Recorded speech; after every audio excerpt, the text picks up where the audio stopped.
আজকের এই ভিডিওতে এসিবি কিভাবে অটো ইন্টারলক করা হয় তা সুন্দরভাবে বুঝিয়ে দেওয়া হয়েছে। আশা করি ডায়াগ্রামটি ভালোভাবে বুঝে ওয়ারিং করলে 100% কাজ হবে ইনশাআল্লাহ। তাহলে ভিডিওটি শেষ পর্যন্ত দেখতে থাকুন। ভিডিওটির শেষে একটি টার্মস অ্যান্ড কন্ডিশন রয়েছে, সেটি অবশ্যই দেখবেন। তাহলে ভিডিওটি শুরু করা যাক। ভিডিওতে আমরা দেখতে পাচ্ছি একটি এসিবি নেওয়া হয়েছে। এসিবির নিচে 3টি পাওয়ার ইনকামিং হইতেছে এবং এসিবির জন্য 3টি ল্যাম্প নেওয়া হয়েছে, on lamp, of lamp, trip lamp. পাশে দেখতে পাচ্ছি একটি টাইমার এবং ডিপি। ঠিক সেম জেনারেটরের জন্য ডিপি, টাইমার এবং 3টি ল্যাম্প নেওয়া হয়েছে। এবার আমরা দেখব কিভাবে কন্ট্রোলিং কানেকশন করা হয়। তার আগে একটি বিষয় বলে রাখা ভালো, এসিবির জন্য যে উপরে পোর্টগুলো দেখতে পাচ্ছি প্রতিটা পোর্টেই মার্কিং করে দেওয়া আছে, যেমন trip lamp, motor voltage, under voltage coil, on coil, of coil, normally connect, normally open.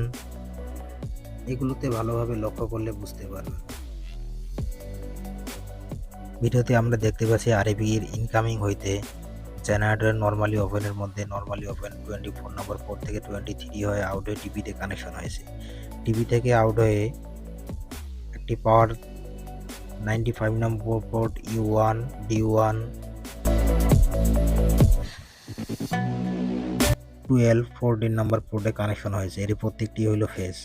দেখতে পাচ্ছি টাইমারের নিচে কানেকশন হইতেছে। টাইমার থেকে 5 নম্বর আউট হয়ে অন কয়েলে যাবে। অন কয়েল বলতে C1 হলে এক প্রান্তে হইল ফেজ, অপর প্রান্তে নিউট্রাল কানেকশন দেওয়া হবে। ল্যাম্পের মধ্যে দেখতে পাচ্ছি কানেকশন হইতেছে, এটা হলো অন ল্যাম্প। 11 নম্বর পোর্ট থেকে 13 নম্বর পোর্ট থেকে অফ ল্যাম্প এবং 98 নম্বর পোর্ট থেকে ট্রিপ ল্যাম্প। দেখতে পাচ্ছি নিউট্রাল কানেকশন হইতেছে নিউট্রাল বার থেকে। নিউট্রাল বার দিয়ে ডিপি হয়ে আউট হয়ে ল্যাম্পের মধ্যে 3টা নিউট্রাল কানেকশন হইতেছে।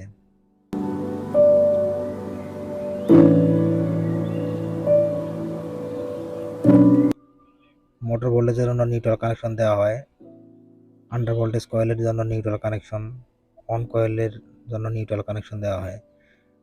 সেম টু সেম আমরা দেখতে পাচ্ছি জেনারেটর এসিবির জন্য। জেনারেটর এসিবির ইনকামিং হইতে একটি পাওয়ার ABB ACBর 23 নম্বর পোর্টে 24 নম্বর পোর্ট আউট হয়ে ডিপি হয়ে সেম একইভাবে কানেকশন হয়েছে। আপনারা যদি ভালোভাবে লক্ষ্য করেন ABB ACB কীভাবে কানেকশন হয়েছে তাহলে বুঝতে পারবেন জেনারেটর এসিবির মধ্যে একই কানেকশন দেওয়া আছে। একটি প্রশ্ন থাকতে পারে যে অফ কয়েলে কেন কানেকশন দেওয়া হয়নি। অফ কয়েল বলতে আন্ডার ভোল্টেজ কয়েল যেটা, সেটাই অফ কয়েল হিসেবে কাজ করবে। যখন বিদ্যুৎ চলে যাবে তখন অটোমেটিকলি এসিবি বন্ধ হয়ে যাবে। D1 এবং D2তে আন্ডার ভোল্টেজ কয়েল কানেকশন হয়েছে, বিদ্যুৎ চলে যাওয়ার সাথে সাথেই অফ হয়ে যাবে।